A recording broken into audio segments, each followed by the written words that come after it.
நரகமே அமைதியாகிய நாள். இயேசு மரித்த பொழுது உண்மையில் என்ன நடந்தது? நீங்கள் ஒரு பொழுதும் யோசித்ததுண்டா? இயேசு தனது கடைசி மூச்சை விட்ட அந்த நிமிடம் அதிகாரங்களின் உலகத்தில் என்ன நடந்தது? இது ஒரு சாதாரண மரணம் அல்ல, இது பரலோகத்தின் போரளிப்பு, நரகத்தின் தோல்வி.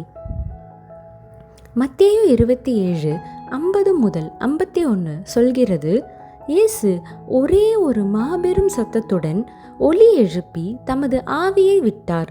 அப்பொழுது ஆலயத்தின் திரை மேலிருந்து கீழ் வரை இரண்டாக பிளந்தது. பூமி நடுங்கியது, பாறைகள் பிளந்தன. பிரபுவின் மரணத்திற்கு படைமுழக்கம் போல சிருஷ்டியும் பதிலளித்தது. நரகம் வென்றதாக நினைத்தது, ஆனால் அந்த நிமிடம் அது அமைதியாகியது. கொலோசையர் 2:15 சொல்லப்படுகின்றது, அவன் அதிகாரங்களையும் அதிகார வாரிசுகளையும் பின்வாங்கச் செய்து சிலுவையில் அவர்கள் மீது வெற்றி பெற்று அவர்களை வெளிப்படையாக வெட்கப்படுத்தினார். இது தோல்வி இல்லை, இது வெற்றியின் உச்சம். திரை நமக்காக கிழிக்கப்படவில்லை, இறைவன் நம்மை நோக்கி வந்ததால் தான் கிழிந்தது. தூரம் இல்லை, இடைவெளி இல்லை, பரலோகம் திறக்கப்பட்டது. அவர் உங்களை பார்த்தார். உங்கள் வலி, உங்கள் சந்தேகம், உங்கள் பாவம். அவர் நெஞ்சில் ஒரு வார்த்தையை சொன்னார், அதை நான் எடுத்துக்கொள்கிறேன்.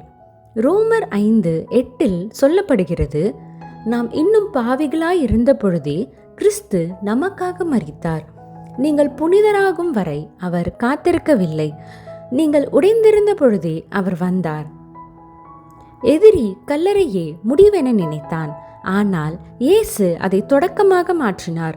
நரகத்தின் அமைதி என்பது அமைதி அல்ல, அது பயத்தின் நிமிடம். ஏனெனில் ஒரு ராஜா அங்கே நுழைந்திருக்கிறார். நீங்கள் மறுக்கப்படவில்லை, நீங்கள் மறைக்கப்படவில்லை, நீங்கள் தள்ளுபடியாகப்படவில்லை, நீங்கள் தவறில்லை. அந்த சிலுவை நிமித்தமாக நீங்கள் விமோசிக்கப்பட்டவர்கள். அந்த நாள் இயேசு மரித்தார். நரகம் அமைதியாகியது, ஆனால் பரலோகம் பாடத் தொடங்கியது. இது உங்கள் இதயத்தை நெகிழச் செய்திருந்தால் நம்பிக்கை தேவைப்படும் ஒருவருடன் பகிர்ந்து கொள்ளுங்கள். அவர்களுக்கு தெரியப்படுத்துங்கள், அவர்களை மனதில் கொண்டு அவர் இறந்தார்.